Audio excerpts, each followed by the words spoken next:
Podcast powstaje w ramach akcji Posiłki Mocy. Ratujemy żywność przed zmarnowaniem i dostarczamy ją niemobilnym rodzinom osób z niepełnosprawnościami. Więcej o nas znajdziesz na stronie stowarzyszeniemudita.pl. Cześć, z tej strony Kuba Woźniak. Zapraszam na kolejny odcinek podcastu Mocy. Przedstawiamy w nim historię niemobilnych rodzin osób z niepełnosprawnościami.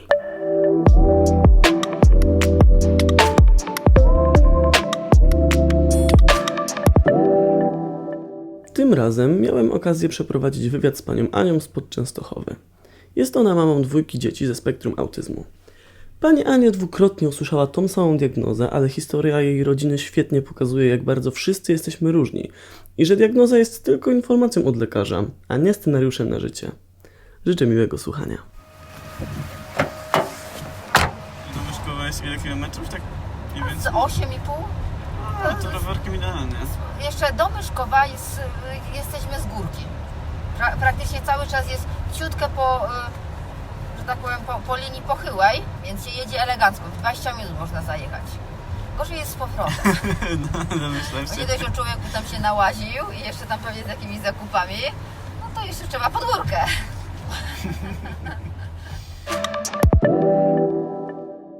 To jak to się zaczęło właśnie z synem? Z synem się zaczęło w 2010 roku. Się zaczęło, jak miał niespełna 2 lata.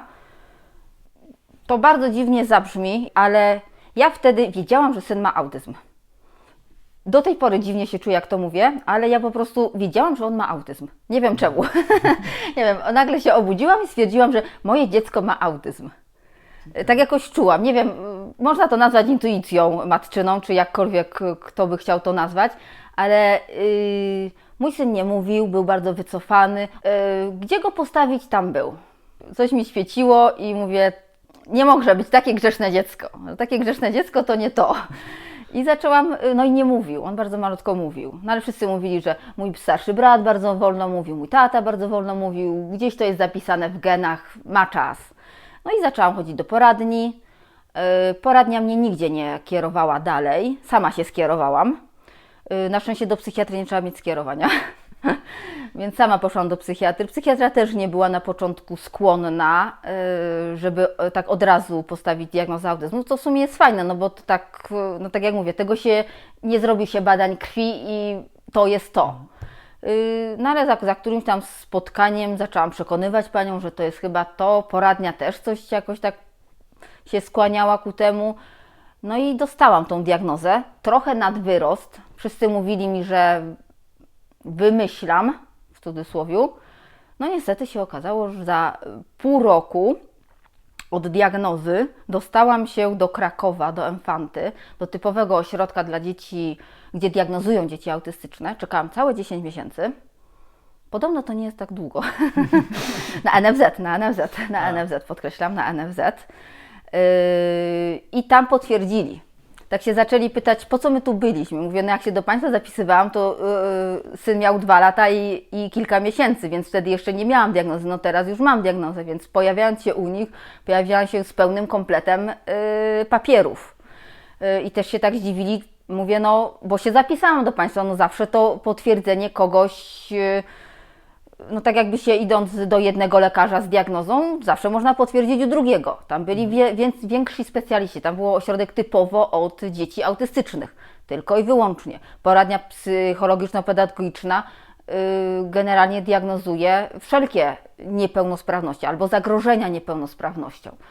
Więc no, mnie się udało szybko zdobyć, to nieładne słowo zdobyć, uzyskać diagnozę autyzmu no i syn zaczął całe to terapeutyczne przedsięwzięcie typu, nie wiem, pedagog, psycholog, logopeda, SI, a tak jakby, no nie wiem, ja od razu tak jak mi się spodobała ta koncepcja SI i od razu żeśmy weszli na tą w terapię.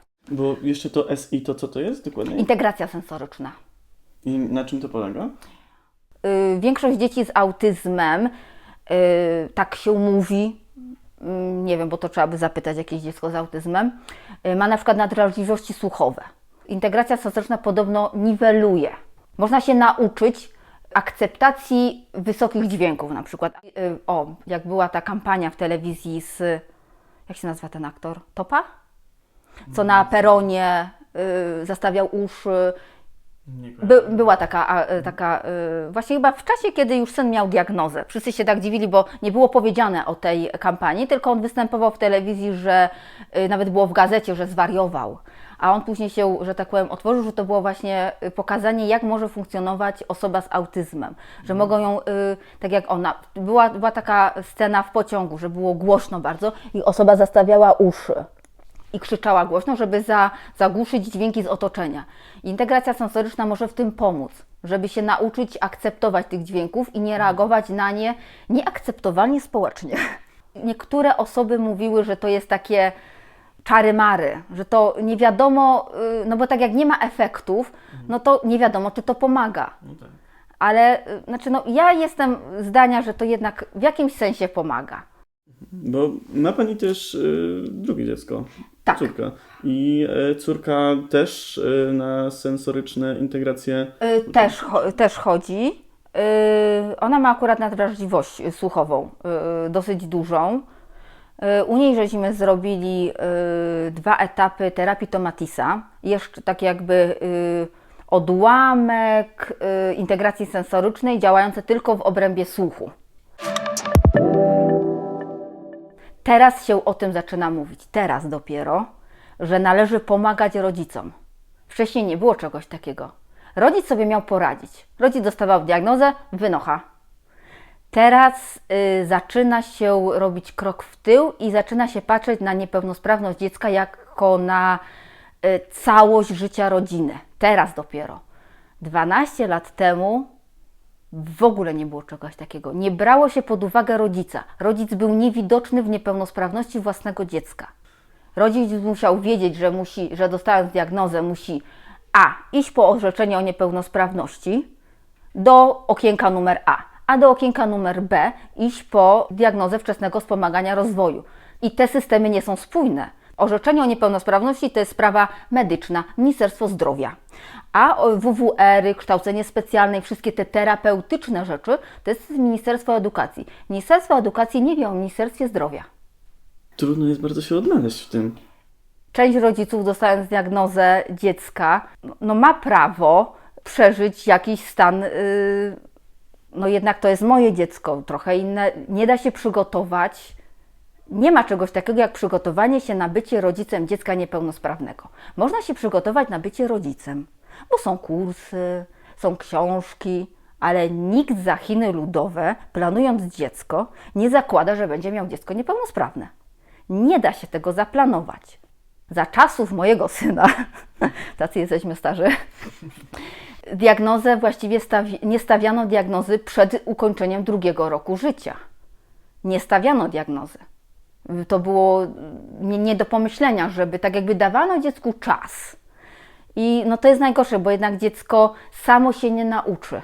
A choćby jak człowiek pomagał, ta pomoc może być, może nie odnieść zamierzonych efektów.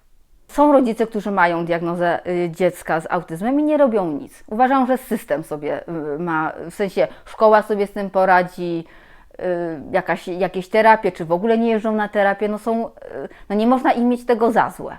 Bo to jest tak jak, mając zdrowe dziecko, można go wysłać na lekcję baletu, czy tam skrzypiec, albo go nie wysłać. Ale jest bardzo dużo dzieci autystycznych i jest bardzo duży rozstrzał. W sensie od 1 do 10 tych dzieci, które dostają diagnozę autyzmu. I porównując, wracając na moje własne podwórko, moja córka ma taką samą diagnozę jak mój syn. W papierach są takimi samymi dziećmi. Bo teraz, tak jak ta diagnoza jest płynna. Niektórzy widzą, niektórzy nie widzą. Tak jak ja dostając, co jest najfajniejsze, z synem chciałam diagnozę. Mówię, to jest to, koniec, dawajcie mi diagnozę. Pieczątka lekarza, nie wyjdę z gabinetu. A z córką było na odwrót. Dostałam diagnozę i mówię, nie. Od razu wyszła tak diagnoza, tak? Bo ile miała lat córka? Córka ma teraz skończone 5 lat, została zdiagnozowana przed 3 rokiem życia. I bo córka teraz mając 5 lat chodzi do przedszkola. Chodzi do przedszkola. Mam to szczęście, że mam kilometr do Ciebie przedszkole integracyjne, jedyne na gminę. Już za czasów syna było to fajne przedszkole, teraz jest jeszcze fajniejsze i ma tam pełny zakres pomocy terapeutycznej, jakie mogą mieć dzieci z diagnozą autyzmu. Właśnie, bo czym to się różni? One mają też jakby takie, powiedzmy, zwykłe zajęcia, czy... Czas w przedszkolu urzędowy od 8 do 13. Tyle dziecko powinno przebywać w przedszkolu. Jeżeli ma papier, który się nazywa orzeczenie o kształceniu specjalnym, należą się dziecku terapie. Terapie należą się takie, jakie wpisze poradnia pedagogiczno-psychologiczna. Poradnia pedagogiczno-psychologiczna, jeżeli dziecko dostaje diagnozę autyzmu, wpisuje wszystkie terapie. Naprawdę. System nie ma znaczenia, jeżeli się trafi na odpowiednich ludzi. A ja miałam to szczęście, że trafiałam na dosyć fajnych ludzi. Więc córka ma tam pełny zakres terapii. Pedagoga, psychologia, terapię typowo dla dzieci autystycznych. To się nazywa trening umiejętności społecznych. Za czasów mojego syna 12 lat temu to była taka nowość. Wiem, że ja musiałam walczyć o to w przedszkolu, żeby zrobili trening umiejętności społecznych. Gdyby syn nie miał diagnozy autyzmu, to z córką chyba nie byłabym taka prędka do diagnozy, bo u córki to było na zasadzie, że sprawdzę, że ona nie ma autyzmu. Pojechałam do lekarza, do bardzo polecanej pani, która typowo specjalizuje się nadal w diagnozowaniu dzieci autystycznych i ona mi powiedziała, że ale tu córka przecież będzie miała diagnozę autyzmu. Ja mówię, co najfajniejsze w tym wszystkim, właśnie rodzic się może nie zgodzić.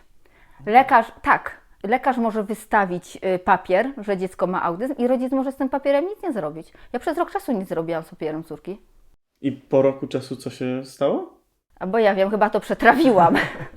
Znaczy, powiedziałam, że chyba uznałam, że nie jest to takie złe. W sensie, wykorzystajmy system. Nie zaszkodzi jej to. Na tej zasadzie, że jej to nie zaszkodzi, a może pomóc. Ale potrzebowałam prawie roku czasu, żeby to przetrawić. Że mam drugie dziecko z autyzmem. A dziecku z autyzmem trzeba dać szansę. Ono samo sobie szansy nie da.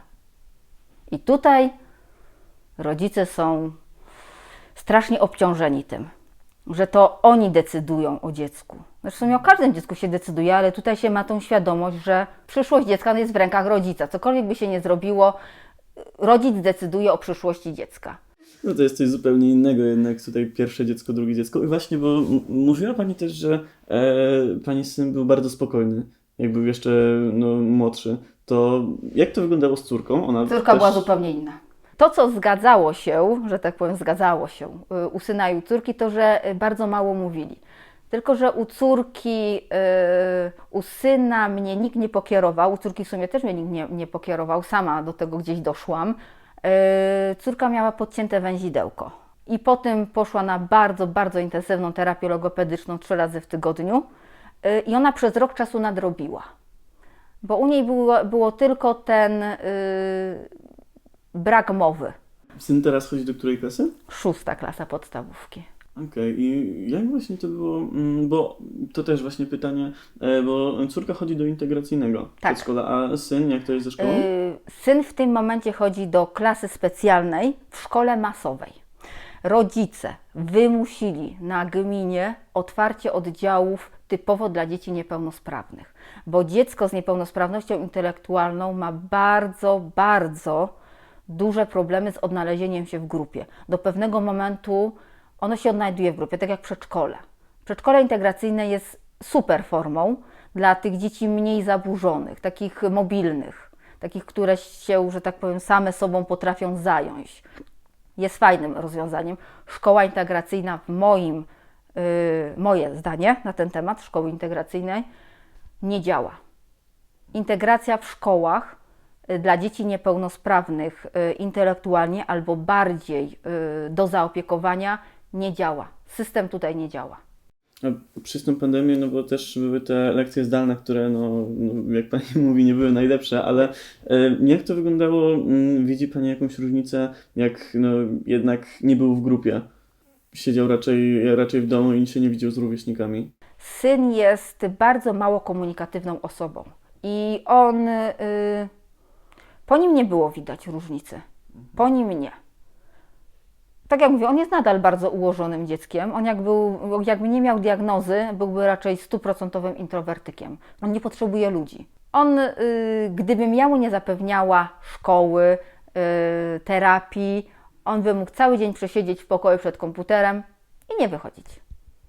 I myślę, że jak się już przyzwyczailiśmy, co przyzwyczajenie to może nie jest dobre słowo, do osób, że osoby na wózkach, nie wiem, robią zakupy, czy w ogóle są poza swoim domem, widać ich, nie wiem, osoby, które są, nie wiem, niewidome, czy takie, że one wychodzą, że one funkcjonują, do tego żeśmy przywykli. To do osób niepełnosprawnych intelektualnie uważam, że nie. Nie wiadomo jak podejść. Cokolwiek by się nie zrobiło, można zrobić źle. Jakkolwiek by się chciało zrobić dobrze, można zostać źle odebranym.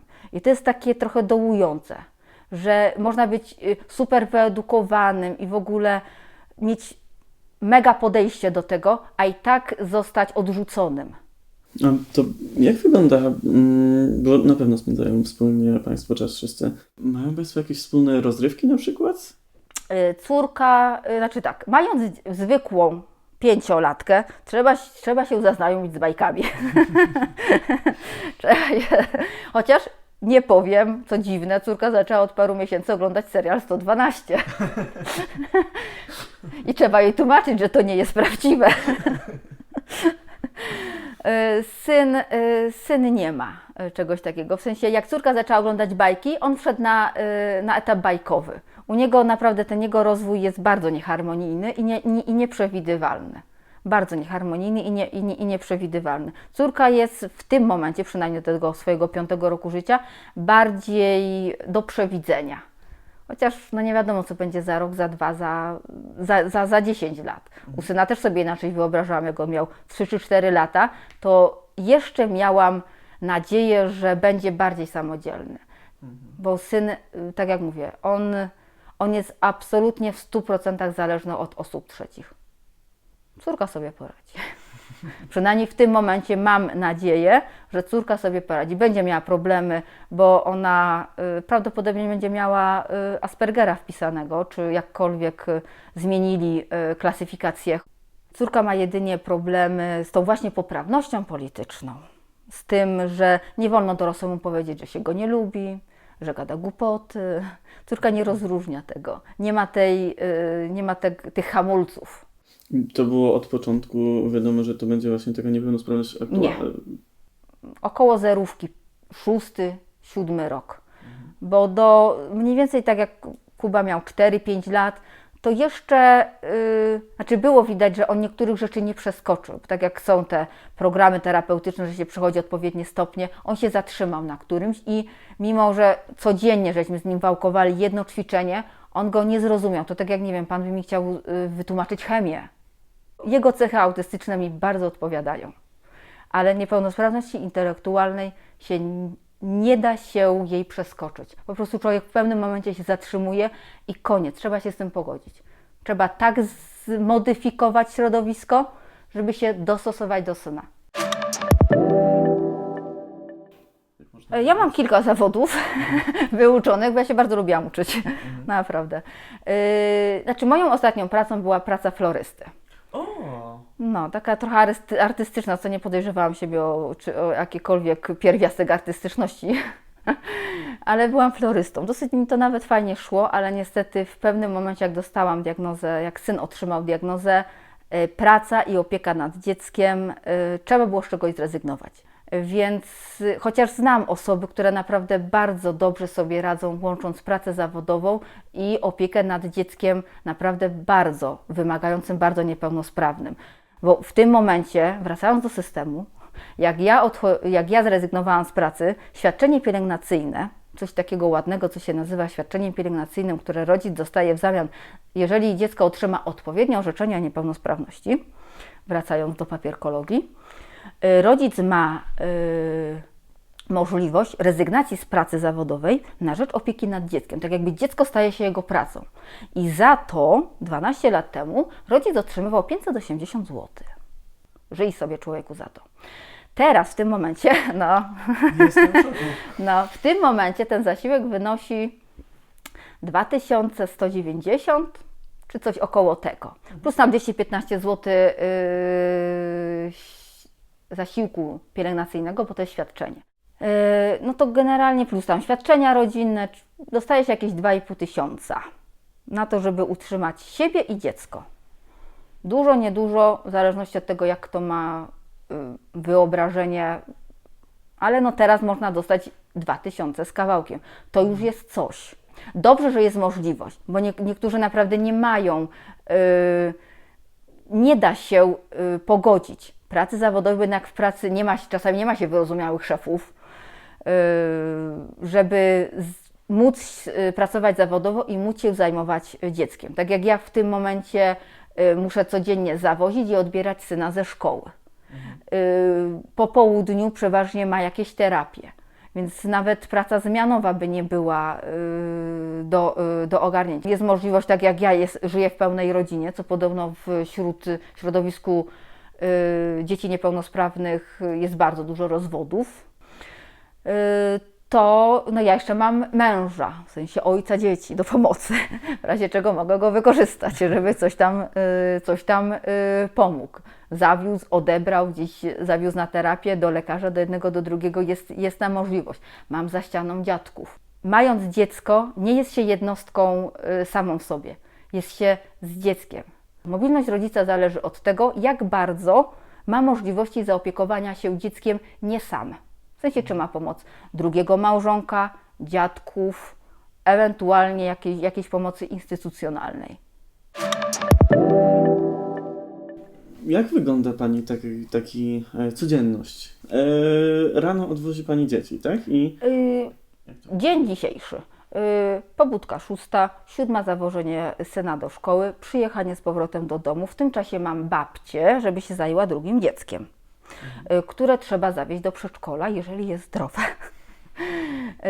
Później córka jest przeważnie do 13 w przedszkolu, rzadko bywa dłużej. Odebranie córki z przedszkola, przywiezienie do domu, znowu zostawienie pod opieką babci i jechanie po syna do szkoły. I później ewentualnie albo jedziemy gdzieś na terapię, w sensie, no przeważnie z synem jeżdżę na terapię, no z córką też jeżdżę, tylko że z córką jeżdżę na terapię, jak syn jest w szkole. Córka ze względu na inne schorzenia nie jest tak wydolna. Ona by nie, odbiłoby się to na jej zdrowiu, gdybym ją zawoziła do przedszkola i tak jak z synem, po przedszkolu od razu zawoziła na terapię. Córka może mieć albo przedszkole, albo terapię. Więc no u niej z córką musiałam, ciężko mi było pogodzić się z tym, że można czegoś nie mieć. Z synem mogłam mieć wszystko. Wszystko, co chciałam. Bo syn był, no już to będę powtarzać, syn był super. Syn był super. On był naprawdę, każda forma, czy tam nie wiem, bo ja zrobiłam prawo jazdy tylko ze względu na to, że mam dziecko niepełnosprawne. Że dostał diagnozę i wiedziałam, że mieszkając tu, gdzie mieszkam, bez samochodu ja leżę. Ja w tym momencie jestem niemobilna. Bez samochodu koniec z terapią.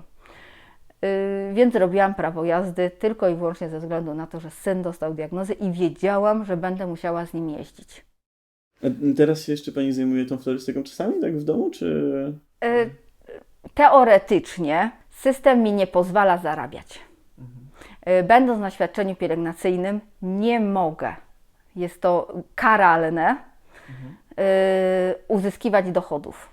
Więc mogę się jedynie hobbystycznie zajmować albo charytatywnie. Co przed pandemią robiłam. We wszystkim trzeba szukać plusów. Niepełnosprawność mojego dziecka, Kuby, dało mi możliwość poznania, że tak powiem, mam szerszy horyzont, bo nie mając dziecka niepełnosprawnego, nie miałabym możliwości poznania naprawdę wspaniałych osób. Tak jak mówię, system jest fatalny, ale osoby są super. I żyłabym sobie tak, jak żyję do tej pory, ale nie miałabym tej świadomości, że istnieją tacy ludzie, którzy naprawdę mogą robić coś dla innych. I to mnie tak te parę lat temu to mnie tak uderzyło. Po kit tym osobom mają własne dzieci, własne problemy i jeszcze coś robią dla innych, że jak tak wolno, znaczy jak tak można, po co? I naprawdę to mi trochę poszerzyło horyzonty. Gdybym nie miała dziecka niepełnosprawnego, nie wiedziałabym o tym. Więc miałam możliwość wyjazdów, takich integracyjnych, po prostu tak jakby wyjścia z domu. Tutaj się ukłania mobilność, że samemu, nie wiem jak jest u innych, ja mam generalnie opory z wyjściem, tak jakby mając dziecko niepełnosprawne nie wpasujesz się do tłumu. I jak jesteś sam wśród tłumów, to zwracasz na siebie uwagę. A będąc w szerszym gronie, czy na przykład, nie wiem, jest wycieczka tylko dla Was, do jakiegoś muzeum czy do czegoś, to wszyscy są tak jakby przygotowani z góry, że to są osoby niepełnosprawne, mogą się zachować inaczej. Mogą, nie wiem, zacząć biegać, mogą zacząć krzyczeć w pewnym momencie i to mi dało należenie do właśnie różnych stowarzyszeń, że się wyszło. Poza tym samo porozmawianie z kimś, kto też ma dziecko, też dużo daje. A co do tych wycieczek jeszcze, syn lubi wycieczki? Lubi wycieczki.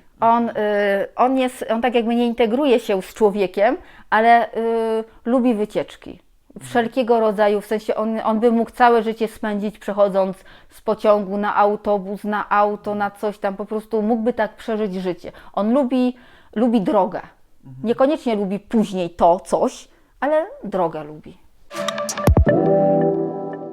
Tutaj mam ten problem, że syn z córką w cudzysłowie się nie lubią. Oni nadają na innych falach. Syn ma to tak jakby nie wiem, próbować naszykować, dać to samo danie mięsożercy i weganinowi. Jest ekstra, naprawdę, ona jest, tak jak się mówi, żywe srebro, czy jakkolwiek to zwał, ale ona jest, naprawdę jest jakby, jak będzie miał Pan okazję ją poznać, to będzie Pan wiedział, o co chodzi. A syn by spojrzał na Pana i poszedł.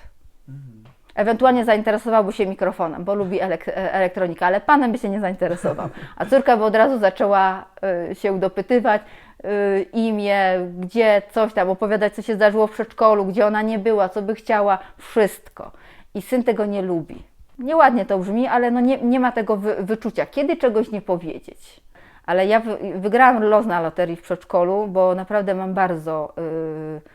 bardzo dobrych nauczycieli, terapeutów, którzy mimo, że jakkolwiek wierzyli czy nie wierzyli w diagnozę autyzmu, jak im doniosłam papiery, to jednak postępują z córką bardzo terapeutycznie, naprawdę jest super przedszkole.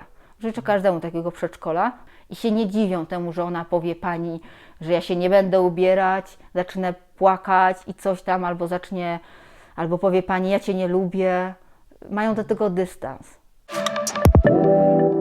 Tak jeszcze powoli, myślę, kończąc naszą rozmowę, chciałem się jeszcze spytać, czy ma Pani coś takiego, co Pani dodaje mocy tak na co dzień, coś, co lubi Pani robić i co jakby regeneruje, że tak powiem Pani? Właśnie z tym mam problem, bo nie mam czegoś takiego. Kiedyś rozumiem florystyka, a dzisiaj coś takiego?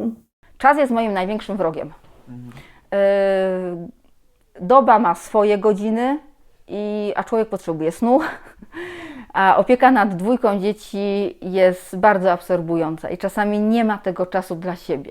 Chociaż ja nie jestem w złej sytuacji, naprawdę, bo tak jak mówię, mam męża, mam babcię, w sensie moją mamę, mam pomoc systemową, którą wywalczyłam, że tak jak ja, w sumie to ktoś mógł do mnie powiedzieć, czemu sobie nie wyjeżdżasz gdzieś tam, przecież masz możliwość.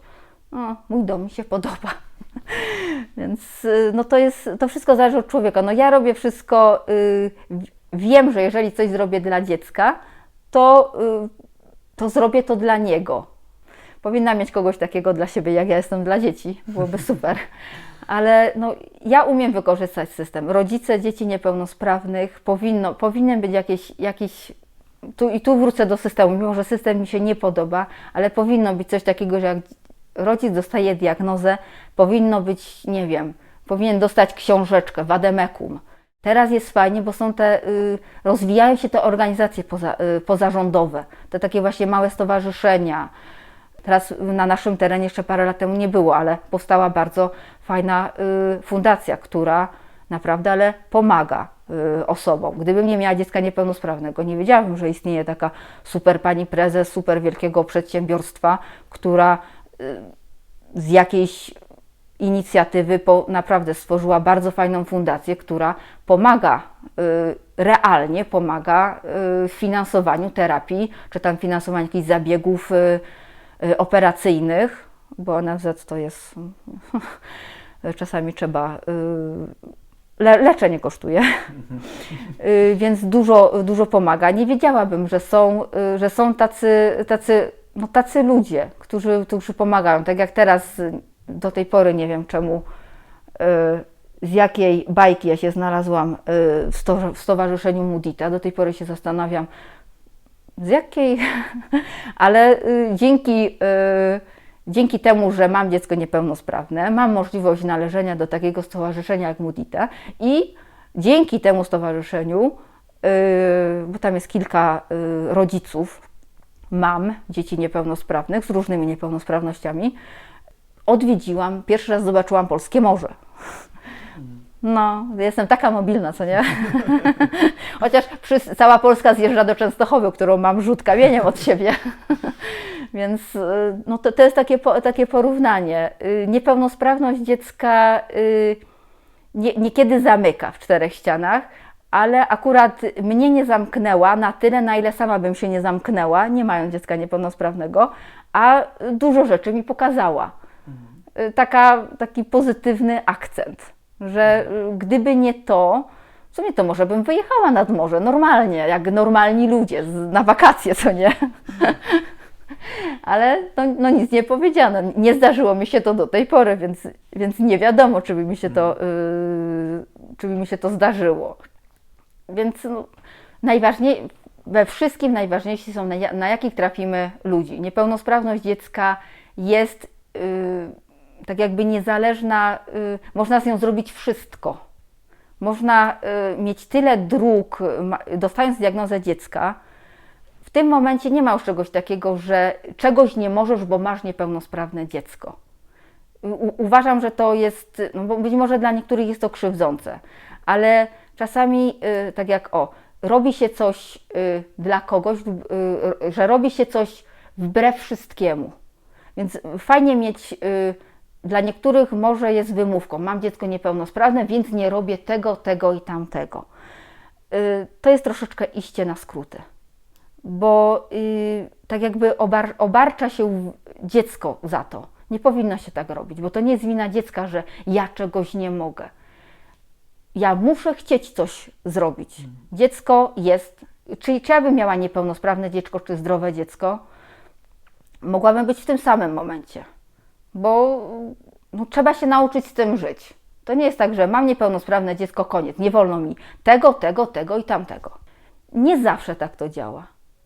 Chociaż no, w przypadku mojego syna problem jest na przykład, no nie mogę, 14-latka można by zostawić samego w domu, prawda? I sobie wyjechać, bo generalnie 14-latka można zostawić samego w domu. 14-latka z autyzmem, niepełnosprawnością nie można zostawić, więc tutaj ta mobilność jednak się ukróca. Ale znowu odbijając piłeczkę, można mieć pomoc babci, można mieć pomoc, można sobie, nie wiem, no w większych miastach może działają jakieś agencje opiekunek dla dzieci niepełnosprawnych, nie wiem, nie mieszkam w większym mieście, u mnie tego nie ma, ale może jest coś takiego. Teraz jest ten czas i ten czas trzeba dobrze wykorzystać, żeby go z korzyścią dla siebie wykorzystać, że teraz można iść i można zrobić to, można zrobić tamto, bo jest taka możliwość, są możliwości. Dla niektórych może być to, bo naprawdę jak ktoś mieszka tu, gdzie ja mieszkam, wieś, najbliższy przystanek autobusowy 2 km stąd, autobusy 3 razy na dzień. Więc jak ktoś nie ma auta, no to siedzi w domu, nie ma, po prostu ma tyle, ile przejdzie. Najbliższy sklep spożywczy też 2 km czy 3 km no i to, więc no, niektórych rzeczy się nie przeskoczy. W sensie, no, nie każdy może zrobić prawo jazdy, mieć samochód.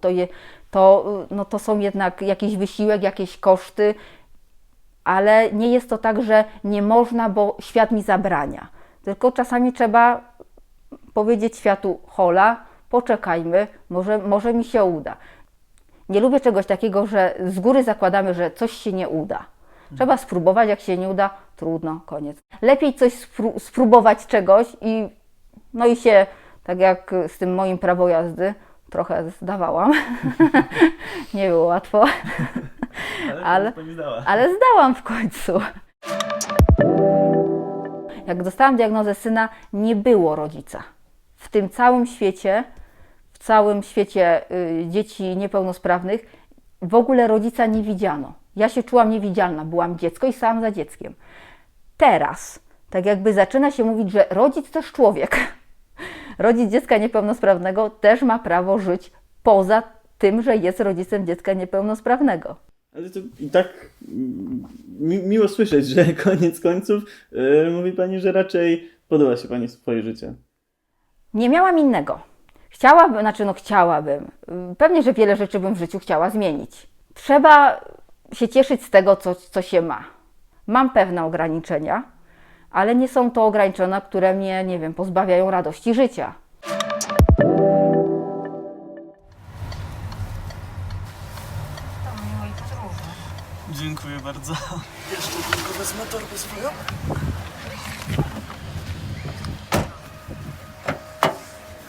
To dziękuję bardzo jeszcze raz i wszystkiego dobrego.